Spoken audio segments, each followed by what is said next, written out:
तो फिल्म की शुरुआत में हम एमा को देखते हैं जो एक डॉग को जंगल में लेकर जाती है और वहां जाकर अपने चाकू से बेदर्दी से उसे स्टैब करते हुए मार देती है और उसके बाद उसकी डेड बॉडी वही जंगल में दफना देती है। और इस सीन से हमें अंदाजा होता है कि एमा एक साइकोपैथ है। फिर अगले सीन में हमें पता चलता है कि एमा के डैड के मरने के बाद एमा को उसकी आंटी एंजेला ने अडॉप्ट कर लिया था। एंजेला के घर पर हम उसके हस्बैंड रॉबर्ट और उसके बेबी को भी देखते हैं। इधर इसी घर के अंदर एमा एक नॉर्मल टीन एजर होने की प्रैक्टिस करने लग जाती है मिरर के सामने बैठकर, क्योंकि हकीकत तो हमें पता है वो एक नॉर्मल टीनेजर बिल्कुल नहीं है, वो एक साइकोपैथ है। और सबके सामने मासूम दिखने और लगने के लिए वो रोज प्रैक्टिस करती है। अभी भी वो प्रैक्टिस ही कर रही थी, तभी एंजेला उसके रूम में आकर उससे पूछती है मैं कैसी लग रही हूँ आज। असल में आज वो काफी टाइम बाद अपनी जॉब को कंटिन्यू कर रही थी। एमा उसकी तारीफ करती है और उसे गुड लक भी कहती है,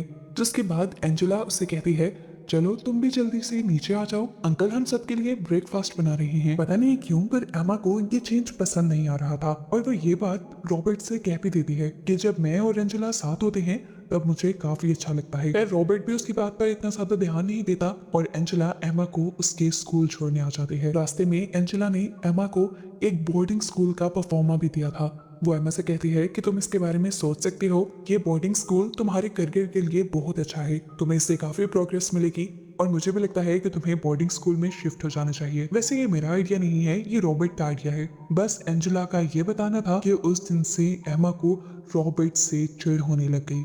असल में एमा जो कुछ सोचती थी, जो चाहती थी, रॉबर्ट हर उस चीज को चेंज करने की कोशिश में लग जाता था और ये सब एमा की ही सोच थी। रॉबर्ट तो अपनी तरफ से एमा के लिए अच्छा ही कर रहा था। स्कूल में हम एमा को देखते हैं, सभी एमा को यहाँ पर पसंद करते थे और एमा स्कूल में भी काफी अच्छे से परफॉर्म करती थी। आज एमा के क्लास में एक नई लड़की आती है जिसका नाम है कैट। एमा की भी इसी क्लास में एक बेस्ट फ्रेंड भी थी और हमें पता चलता है कि एमा की आंट और उसकी बेस्ट फ्रेंड की मॉम भी दोनों आपस में अच्छे फ्रेंड्स हैं। खैर अब हमें सभी लड़कियों को डांस प्रैक्टिस करते हुए दिखाया जाता है एक पार्टी के लिए। इस डांस प्रैक्टिस के अंदर सब अपना अच्छा देने की कोशिश कर रहे थे, लेकिन एमा की डांस परफॉर्मेंस बिल्कुल अच्छी नहीं थी और एमा की बेस्ट फ्रेंड स्टेफ सबसे अच्छा परफॉर्म कर रही थी। इसीलिए इंस्ट्रक्टर स्टेफ को फ्रंट पर परफॉर्म करने को कहती है और एमा को और ज्यादा प्रैक्टिस करने को कह देती है। गलत तो इसमें कुछ भी नहीं था, लेकिन एमा को अपनी फ्रेंड का ही अपने से आगे बढ़ना अच्छा नहीं लगा। फिर गुस्से में वो घर वापस आ जाती है और देखती है कि उसके अंकल अपनी बिजनेस मीटिंग कर रहे थे, जबकि उनका बेटा क्रॉल करते हुए पूल की तरफ जाने की कोशिश कर रहा था। एमा देखने के बावजूद भी उसे बचाती नहीं है, बल्कि लॉन्च का डोर उसके लिए पूरा खोल देती है ताकि वो आसानी से बाहर चला जाए और पूल के पास कुछ कैंडीज भी रख देती है ताकि बच्चा जब उसे खाने के लिए जाए तो पूल में गिर जाए। और ये सब करने के बाद वो आराम से इस तरह ऊपर चली गई थी कि जैसे उसने तो कुछ गलत होते दिखा ही नहीं, करना तो दूर की बात। ऊपर से अपने रूम में खड़ी हुई वो इंतजार कर रही थी कि कब वो बच्चा पानी में गिरेगा, लेकिन उसी टाइम पर एंजेला आ जाती है और उसका सारा प्लान फेल हो जाता है। एंजेला अपने बेटे को बचा लेती है और अभी के लिए सिर्फ एंजेला और रॉबर्ट के दरमियान में लड़ाई ही हो पाती है। चलो ये भी अच्छा था। असल में वो हर्ट तो रॉबर्ट को ही करना चाह रही थी। रॉबर्ट एंजेला से माफी मांग लेता है और उसे काम डाउन करके अंदर भेज देता है, जिसके बाद उसे पूल के पास पड़ी एक कैंडी भी दिख जाती है जो उन्होंने खरीदी ही नहीं थी और यहाँ से उनका शक जाता है एमा की तरफ। घर पर रॉबर्ट ने जो सूप बनाया था, एमा पीछे से उसमें जाकर बहुत सारा नमक मिला देती है। फिर इस सूप को कोई पी भी नहीं पाता और एमा सबको सजेस्ट करती है कि क्यों ना हम चाइनीज फूड ऑर्डर कर लें। एमा का ये कहना था कि रॉबर्ट को ये भी कंफर्म हो गया कि खाने में नमक भी एमा ने ही डाला था, क्योंकि इसके रिजल्ट में फायदा भी उसे ही हुआ था। उसी का फेवरेट खाना अब घर आ रहा था। अगले दिन स्कूल में दिखाया जाता है कि एमा कैट के पास जाकर उसे अपना ग्रुप ज्वाइन करने को कहती है, लेकिन कैट मना कर देती है और एमा से कहती है ये अपनी शराफत के ड्रामे कहीं और जाकर करना, मेरे सामने मत करो। एमा को इस चीज से गुस्सा तो आता है, लेकिन वो अभी शो नहीं करती। घर पर रॉबर्ट को एमा के ड्रॉअर से अपना वो चाकू मिल जाता है जो काफी दिन से गायब था। रॉबर्ट अब समझ गया था कि एमा को जल्द ही उनके घर से दूर चले जाना चाहिए, इसीलिए वो बोर्डिंग स्कूल से कांटेक्ट करता है और एमा का एडमिशन वहां पर करवा देता है। एमा जैसे ही घर आती है, एंजेला और रॉबर्ट दोनों खुश होकर एमा को बताते हैं कि उसका उस स्कूल में एडमिशन हो गया है जहां पर एडमिशन मिलना लोगों का ख्वाब होता है। एमा को अंदर ही अंदर गुस्सा आ रहा था, वो गुस्से से भर चुकी थी, पर रॉबर्ट और एंजेला के सामने वो ऐसा शो करवाती है जैसे वो बहुत खुश और बहुत एक्साइटेड है। जिसके बाद वो कमरे में जाकर तकिए में सिर डुबाते हुए जोर से चिल्ला देती है और अपनी सारी फ्रस्ट्रेशन और एग्जॉशन निकाल देती है। जिसके बाद वो अपने आप को काम डाउन करते हुए शीशे के सामने बैठकर एक शरीफ लड़की होने की प्रैक्टिस में लग जाती है। रात में एमा को अजीबोगरीब ख्वाब आते हैं। एमा ने अपनी पास्ट लाइफ में जो कुछ भी किया था, जैसा कि उसने अपने डैड का, अपने फ्रेंड का और अपनी एक टीचर का मर्डर किया था, उसे वो सब कुछ अपने ख्वाब में दिखाई देता है। और इसके बावजूद वो डर के नहीं उठती, बल्कि वो काफी खुश और एक्साइटेड होकर उठती है, जैसे ये सब करने का उसे कोई गिल्ट ही ना हो, बल्कि उसे तो ऐसा करने की खुशी हो। अगले दिन स्कूल में दिखाया जाता है कि कैट एमा के ही ग्रुप के पास आकर बैठ जाती है। एमा की बाकी फ्रेंड्स कैट से अच्छा बर्ताव करती हैं और कैट से उसके पुराने स्कूल के बारे में पूछती हैं, तो कैट बताती है कि वो एमा के ही पुराने स्कूल से यहाँ आई है। और ये सुनकर कैट को एकदम से धचका लग जाता है। यहाँ वो एमा से उसके डैड के मरने का अफसोस भी करती है, पर एमा अपने इमोशंस इन सबको ज्यादा शो नहीं करवाती। अब एमा के फ्रेंड्स की कैट के साथ ज्यादा अच्छी बॉन्डिंग हो जाती है और वो लोग एमा से पूछे बगैर कैट को अपनी पार्टी में भी इनवाइट कर लेते हैं। और ये चीज दोबारा एमा को बुरी लग जाती है। आज के वापस आने पर घर पर एंजेला नहीं थी। रॉबर्ट सबके लिए खाना बना रहे थे। इतनी देर में उनका फोन रिंग करता है। वो एमा को खाने का ध्यान रखने को कहकर फोन रिसीव करने के लिए चले जाते हैं और एमा खाने का ध्यान रखने के बजाय पैन में बहुत सारा ऑयल डाल देती है, जिसकी वजह से पैन के अंदर आग लग जाती है और ये कहते ही वो यहाँ से भाग जाती है। फिर जब घर पर फायर अलार्म बजने लग जाते हैं, एमा ऐसे एक्टिंग करते हुए बाहर निकल कर आती है जैसे उसे तो कुछ पता ही ना हो। एंजेला इस टाइम रॉबर्ट पर गुस्सा हो रही थी कि तुम इतने बददेहान कैसे हो सकते हो। रॉबर्ट जो इस टाइम आग बुझाने की कोशिश कर रहा था, एमा भी उसके पास जाकर आग बुझाने लग जाती है और रॉबर्ट एंजेला को सच बता देता है कि ये सारी एमा की गलती है। मैं एमा को कहकर गया था इसका ध्यान रखने के लिए। एमा कहती है, मैं तो वॉशरूम में चली गई थी ना। आज पहली मर्तबा एमा से ऐसी गलती हो गई थी जिसकी वजह से ये सब लोग उस पर शक करने लगे थे और ऐसा होना एमा के लिए बहुत खतरे की बात थी। अगर उसे अपने अच्छे होने का इमेज पहले की तरह ठीक रखना था तो उसे दोबारा अपने आप को अच्छा साबित करना था। इसीलिए वो रॉबर्ट के पास जूस लेकर जाती है और शरीफ बनने की एक्टिंग करते हुए उससे सॉरी कहती है और अपनी गलती भी मान लेती है कि हाँ, आपने मुझे कहा था ध्यान रखने के लिए, मुझे वॉशरूम नहीं जाना चाहिए था। रॉबर्ट को भी उसका ये अंदाज पसंद आता है और रॉबर्ट उसे माफ भी कर देता है। कुछ देर बाद एकदम से गैराज के लाइट्स ऑफ हो जाते हैं और रॉबर्ट जिस कार पर काम कर रहा होता है, उस कार का लीवर भी खराब होकर वो कार उसके ऊपर गिर जाती है और रॉबर्ट नीचे कुचला जाता है। वो तड़प रहा था। उसने मदद के लिए आवाजें भी लगाई, लेकिन शायद आसपास कोई था ही नहीं। और तभी पास से उसकी एमा गुजरती है सीटी बचाते हुए और वो ये बात समझ जाता है कि ये सब एमा का किया हुआ है। पर एमा को टेंशन नहीं थी क्योंकि एमा जानती थी कि कुछ ही देर में वो मर जाएगा। और जब रॉबर्ट काफी देर तक अपने रूम में नहीं आता तो एंजेला उसे चेक करने के लिए आती है और ऐसे उसे रेस्क्यू कर लिया जाता है। रॉबर्ट की हालत बहुत ज्यादा खराब थी, रिकवरी के तो चांस भी नहीं थे। यहाँ हम एमा को देखते हैं जो आ चुकी थी अपने फ्रेंड के घर पार्टी में। वो खुश थी कि यहाँ से जाएगी तो उसे रॉबर्ट के मरने की खबर मिलेगी। खुशी खुशी वो अपना टाइम स्पेंड कर ही रही थी, पर कैट ने उसकी सारी खुशी बर्बाद कर दी उसकी पुरानी लाइफ को डिस्कस करते हुए।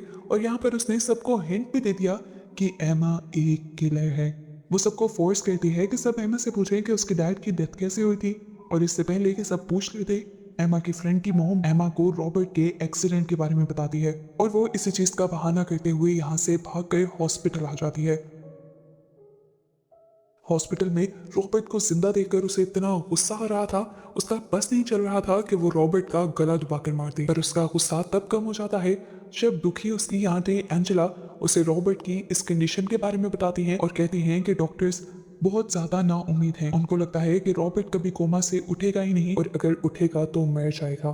खैर, अब एमा घर जाकर गिराज से रॉबर्ट का खून साफ करने लग जाती है क्योंकि उसे ये खून देखकर और भी ज्यादा गुस्सा आ रहा था। इतनी देर में उसे उसका एक क्लास फेलो मैसेज करता है जो उसे उसके बारे में पूछ रहा था। अब क्योंकि एमा एक नॉर्मल लड़की नहीं थी तो नॉर्मल रिप्लाई करना तो उसे आता ही नहीं था। वो रिप्लाई देने के लिए गूगल की हेल्प लेती है। जबकि अब हॉस्पिटल में हम दोबारा रॉबर्ट को देखते हैं जिसकी हालत बिगड़ने के बजाय हैरानकुन तौर पर इम्प्रूव हो रही थी। यहाँ तक कि रात में उसे होश भी आ जाता है और एंजेला उसे होश में देखकर बहुत ज्यादा एक्साइटेड हो जाती है। होश में आते ही रॉबर्ट कुछ बताना चाहता था तो एंजेला उसे लिखने के लिए मार्कर और पेपर देती है और रॉबर्ट उसके ऊपर एमा लिखता है। एमा को अभी इन चीजों की खबर नहीं थी। अभी उसे टेंशन थी तो अपने स्कूल में होने वाली डांस कंपटीशन की, जहां उसे ये कंफर्म था कि स्टेफनी ही सिलेक्ट होगी। इसीलिए वो सोचती है कि क्यों ना कुछ ऐसा किया जाए कि स्टेफनी ऑडिशन देने ही ना आ सके। वो स्टेफनी के घर जाती है और उसका प्यारा सा डॉग चुरा लेती है और जंगल में ले जाकर उसे मार देती है। ये वही सीन था जहां से मूवी स्टार्ट हुई थी। वो जानती थी कि स्टेफनी अपने डॉग के साथ बहुत ही ज्यादा अटैच है और उसके गुमने की वजह से वो स्कूल तो नहीं आ पाएगी, लेकिन स्कूल जाकर उसे एक और शौक लगता है। सभी टीचर्स और जजेस पहले से ही अपना फैसला तैयार करके बैठे थे और उनका तो ऑडिशन लेने का कोई इरादा भी नहीं था। सभी को पहले से ही पता था कि स्टिफनी बहुत ज्यादा अच्छा डांस करती है, इसलिए दोबारा स्टिफनी को ही सिलेक्ट कर लिया जाता है और ऐसे एमा का ये प्लान फेल चला जाता है। घर आने पर उसे एक और सदमा मिल जाता है कि रॉबर्ट ठीक हो गया था और उसे घर पर भी शिफ्ट कर दिया गया था। खैर, उसे अपनी इमोशंस को कंट्रोल रखना था, इसीलिए वो जाकर रॉबर्ट को वेलकम करती है, ये जाहिर करने के लिए कि वो रॉबर्ट के लिए टेंशन में है। वो रॉबर्ट को एक बेल भी देती है कि अगर रॉबर्ट को किसी भी चीज़ की ज़रूरत हो तो वो इस बेल को बचा सकता है, लेकिन वो जानती थी कि खुद वो इस बेल को कभी नहीं सुनेगी। बातों ही बातों में वो रॉबर्ट से उस दिन के एक्सीडेंट के बारे में पूछती है और वो ये जानकर शुक्र करती है कि रॉबर्ट को एमा के बारे में कुछ भी याद नहीं था और ना ही उसने एमा को एक्सीडेंट से पहले वहां देखा था। एमा की लाइफ वैसे ही कंटिन्यू हो जाती है और स्कूल में कैट अब एमा से मिलती है। वो एमा से कहती है, तुम स्कूल बदल लोगी, शहर बदल लोगी, तो क्या हमें नहीं पता चलेगा तुम कैसी हो? मैं तुम्हारे पास्ट के बारे में भी जानती हूँ और प्रेजेंट के बारे में भी। अभी भी जितने ऊट पटांग के काम हमारे इर्द गिर्द हो रहे हैं वो किस्मत नहीं है, वो सब तुम कर रही हो, मैं जानती हूँ। तुम्हारे अंकल के एक्सीडेंट के पीछे भी कहीं ना कहीं तुम्हारा हाथ है और स्टिफनी के डॉग के गुमने के पीछे भी तुम ही हो। एमा को उसके ऊपर गुस्सा आ रहा था, लेकिन तभी एमा देखती है कि पीछे से टीचर्स आ रहे थे। इसलिए वो अपने सारे जुर्म से इनकार करते हुए कैट को मजबूर कर देती है कि कैट उसे थप्पड़ मार दे। कैट के थप्पड़ मारते ही वो ऐसी एक्टिंग करने लग जाती है जैसे वो तो विक्टिम हो। इसी वजह से टीचर्स आकर एमा का साथ देते हैं और कैट को डांट देते हैं, लेकिन एमा को पता था कि इससे खतरा नहीं टलेगा। कैट, जिसने सारे उसके जुर्म उसके मुंह पे बोल दिए थे, वो ये बातें किसी और को भी कह सकती थी। इसीलिए वो घर जाके एंजेला को कैट की शिकायत लगाती है और उसके जरिए कैट को स्कूल से ही निकलवा देती है। अब ऑफिस में ही एंजेला को स्टिफनी की मॉम ये बताती हैं कि सीसीटीवी से हमें ये तो पता चल गया है कि स्टिफनी के डॉग को ले जाने वाली कोई यंग लड़की है, लेकिन वो कौन है हम पहचान नहीं पा रहे।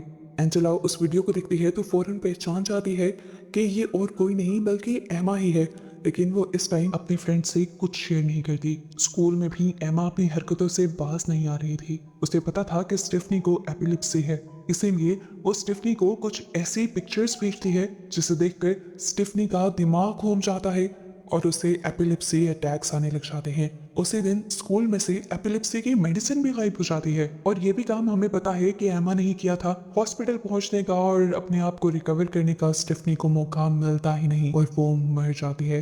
यानी एमा ने दोबारा अपनी बेस्ट फ्रेंड को मार दिया था। स्टिफनी की मरने की खबर सुनते ही एंजेला के दिमाग में अब कुछ और चलने लगा था, क्योंकि उसने एमा को ही स्टिफनी के घर के बाहर देखा था फुटेज में, तो उसे गड़बड़ लग रही थी कि जरूर एमा ने ही कुछ किया है। वो एमा से जाकर इन सारी चीजों के बारे में पूछ लेती है, पर एमा एक और मर्तबा भोले बनने का ड्रामा करते हुए कहती है कि अगर सीसीटीवी फुटेज में मैं थी तो उसका मतलब ये तो नहीं कि मैंने ही डॉग को किडनैप किया है।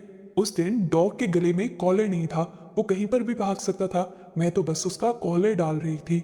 उसकी मासूम सूरत और मासूम बातों से आंटी को लगता है कि उसी ने गलत एमा पर शक कर लिया और वो उल्टा एमा को प्यार करने लग जाती है। खैर, अब एंजेलिया एमा के बारे में सर्च करती है और उसे पता चलता है कि एमा को एंटी सोशल पर्सनालिटी डिसऑर्डर है। ऐसे लोग किसी से मिलते जुलते नहीं हैं और अगर मिलते हैं तो बस वो उन लोगों से यही एक्सपेक्ट करते हैं कि उनकी बातों को माना जाए और उन्हीं को सही कहा जाए, और अगर कोई ऐसा नहीं करता तो वो उनको नुकसान पहुंचाते हैं।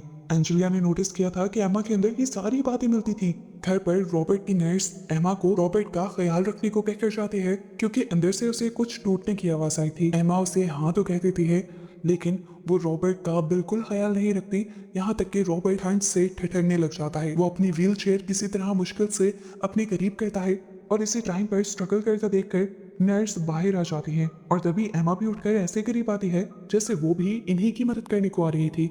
अब नर्स से कहती है, थैंक यू, मैं कर लूंगी, और वो रॉबर्ट को अंदर ले जाती है, जिसके बाद पीछे से एमा सीटी बजाने लग जाती है और उसकी सीटी की आवाज सुनकर रॉबर्ट को एक्सीडेंट वाली रात याद आ जाती है। यह आवाज उस दिन भी थी। मिनी उसके करीब जो घूम रहा था वो एमा थी और एमा ने ही लीवर को ढीला करके उस कार को उसके ऊपर गिराया था। अब एमा जैसे ही उसके रूम में आती है तो रॉबर्ट उसे कह देता है, बस बहुत हो गया, उतार तो अपना ये शराफत वाला मास्क, मैं सच जान गया हूँ, तुमने ही मेरा एक्सीडेंट करवाया था। एमा हंसने लग जाती है और इस बात से मुकर जाती है, पर दिल ही दिल में उसे पता चल गया था कि रॉबर्ट का अब जिंदा रहना उसके लिए बहुत ज्यादा खतरनाक है। उसे नहीं पता था कि एंजेलिया भी उसके सारे बिहेवियर को नोटिस कर चुकी है, इसलिए वो भी उसके पुराने शहर उसके अंकल से मिलने के लिए पहुंच गई है। घर पर एमा अपनी आंटी का लैपटॉप खोलती है तो उसे पता चलता है कि आंटी साइकोपैथ्स पर रिसर्च कर रही थी।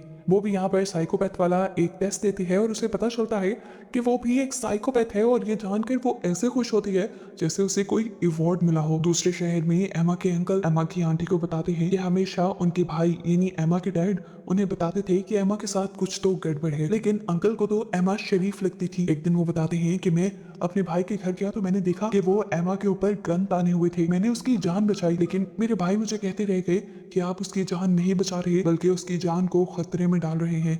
अगर वो जिंदा रही तो वो सबके लिए बर्बादी बन जाएगी। पर मैंने ही उसकी बातों पर ध्यान नहीं दिया।